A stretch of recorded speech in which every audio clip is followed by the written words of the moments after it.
Good morning, ladies and gentlemen, and thank you for joining me on this Saturday morning.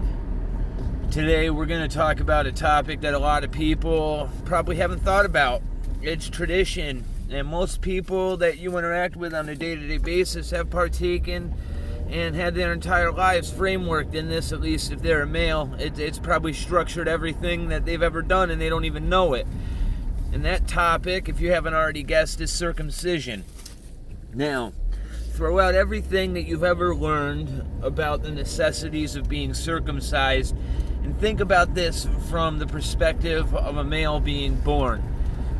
Everything that you experience the moment that you come out of your mother's womb is a fresh, innocent, brand new experience. It's something that you yourself have never seen, tasted, touched, experienced before. And therefore, it's going to be formidable in everything you do from that moment forward. What few people realize is, even though you don't remember your birth or the events that took place directly after it, your brain, because of our programming and how we were designed, instantly starts processing those experiences and applying them to your logic algorithm, how you determine to interact in this world.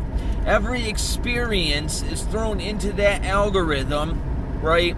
And it's translated in how you form your actions, how you form your choices from that point forward. Just because you cognitively don't remember those experiences doesn't mean that it doesn't formulate a thought process or how your brain develops, because it most certainly does. Every bit of information you take in from the moment you're born fosters that algorithm forward, okay? It's the same reason, just because a 3-year-old may not remember certain events, you don't put cigarettes out on a 3-year-old's arm and kick them around like a football, okay? You just don't do it, because even though that child may not remember it, it is going to mess that child up for the rest of its life, and everybody inherently understands this, okay? However, when it comes to circumcision, we overlook this. So let's think about some of the first experiences you have if you're a male or female after being born. You come out of your mother's womb, you probably have your nose suctioned out. They make sure your airways are open. They cut your umbilical cord. They make sure your vitals are good, etc., etc. Okay? Now, that's all good. That's all life-giving aid, right? It's all caring for that child. It's showing that child affection. Up until this moment, everything that child has experienced was a necessity, and it fostered life. Okay, now if you're a male, at this point, things take a change. A lot of people in the United States choose willingly to have their child circumcised, which means to have the foreskin of the penis removed, exposing the head of your penis to the open air, to the bacteria, to the world. And think about this from the perspective of that child. Like I said, the child was just born. Everything it's experiencing is fresh, it is new, it is a life experience they have never had before, and it is going to formulate how they perceive and interact with this reality for the rest of their lives, even if they don't remember it, because it's feeding that algorithm, like we've talked about in the previous 2 episodes. Everything compounds and builds on each other. Just think about this, because it builds in the same logic of this whole process of circumcision. So up until that moment that child is circumcised, everything they've experienced is innocent, okay? And in that moment, you are literally not only taking that child's innocence away, figuratively and physically, right? You are now exposing what could be looked at as the most personal organ of the body, something that is life-giving, the most innocent organ of the body until you actually are subject to society's standards, right? You're not ashamed of touching your penis when you're a kid. You don't associate that to sexual desire. It's innocent, right?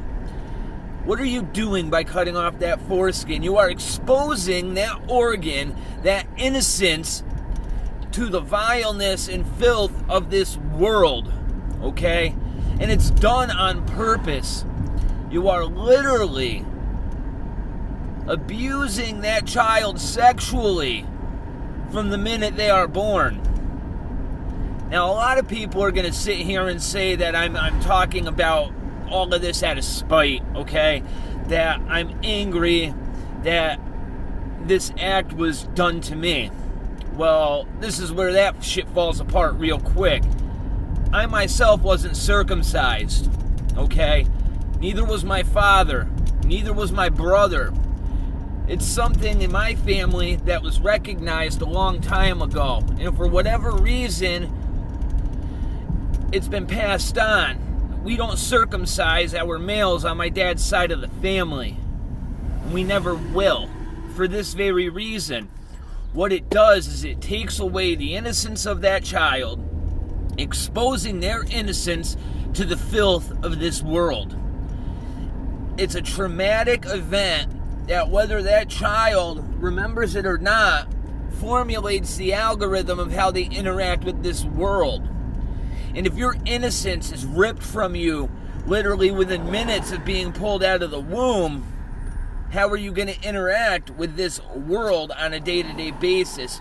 Basically, they are telling you what to expect out of life without you even cognitively being able to recognize what is going on. And what's happened throughout the years is that tradition and religious iconography has been substituted and inserted into this whole story in order to get people to buy along into this scheme. Because let's think about it. It's not something that's talked about very much when you're growing up. And I distinctly remember when I was a wrestler and interacting in the locker room and shit like that, and even with some females once they found out that I wasn't circumcised, it's almost a stigma, okay? Because it's not something that's commonly experienced. I don't know what the percentage is, but the percentage of guys that aren't circumcised is very small. Okay, but we're taught that it's unhygienic, which is absolute bullshit. If you're taught how to clean yourself from a child like you should be, you have nothing to worry about there. And in fact, being uncircumcised, if you think about it, exposing the tip of the penis, that orifice, to the open air can't be good. It just can't. Not to mention that it destroys nerve endings, which take away from the pleasure of sexual intercourse, which is another big reason the genital mutilation takes place. Now, it's not very well known, but one of the biggest proponents of circumcision in the United States of America was actually a Puritan from New Jersey. And his thought behind it was, if we keep perpetuating this art, because I'm not going to say an art, this practice of circumcision, it'll deter males from masturbating as often because it doesn't feel as good. Whatever reasoning society has used over the years to perpetuate this practice, it's all set up to perpetuate traumatic mind control. Like I said, it sets the foundation from minute one that you don't have any agency over your body, and it's reinforced from minute number one because your innocence is literally cut from you. And let's not act like that this is something that just males experience, because female genital mutilation is practiced all over the world. And it's not just the Muslims that practice genital mutilation of their females. That happens all over the world. Even in indigenous tribes, this practice takes place, right? And that leads me to tying this into our last two videos a little bit more clearly. Because let's think about this from a logic point of view.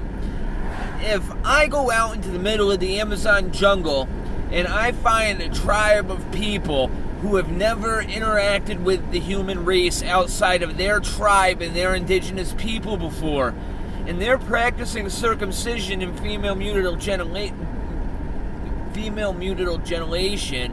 what does that tell you about us as humans? What that should tell you is there is an algorithm, there is a demon out there that directly gains its influence from this suffering, from this pain, from this fear, from this energy that is derived from ripping the innocence out of the most innocent creatures on the earth. There is nothing more fragile in the animal kingdom, in all of known life, than a human infant. A human infant can't walk, it can't fend for itself, it can't do anything. Look at Bambi when it's born. It can stand up and walk within minutes. A human baby, it takes years to be able to stand up on 2 feet and walk properly.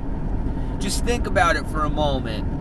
You are literally ripping the innocence away from the most pure creatures on God's given earth, period. Okay? And with female mutilation, I'll say it's even worse with that, okay? It's even worse by doing that to a female, because most of the time when a female experiences this, right, when there's female, circumcision, they do it later on in their lives when they are developed, okay? And again, it goes back to the same basic principle. They are taking the innocence away from this female, this innocence, because it usually happens before they lose their virginity. It's supposed to, according to the practice, okay? And what it does is, like I said before, it takes away the agency over one's body. It feeds this algorithm, aka demon, that thrives off of this energy given off of innocence being lost. And it takes away all sexual pleasure that one may derive from having intercourse. Again, taking away agency over one's sexuality. And it's all done by design, folks. It's no coincidence that the majority of the Western world still practices one of the most archaic acts known to man. There is no reason to be circumcising 90+% of the male population. There's no need for it at all. And there's absolutely no need for it to happen to a female. What I'm saying is, when you look at these practices, and it's not just circumcision, it happens all over the place, with all sorts of different rituals, hazings, everything. If you think it doesn't have meaning, if you think it's just something we do to do because it's tradition, look into it a little bit more, because there's a reason behind it. Something doesn't become tradition and get lost to the human psyche and knowledge because it's a good thing, okay? If people forget why we do something, chances are there's a reason we're doing that something, and there's an even bigger chance the reason we're doing that something isn't for good reasons. That's our Saturday morning digest. Enjoy your weekend, and I'll talk to you soon.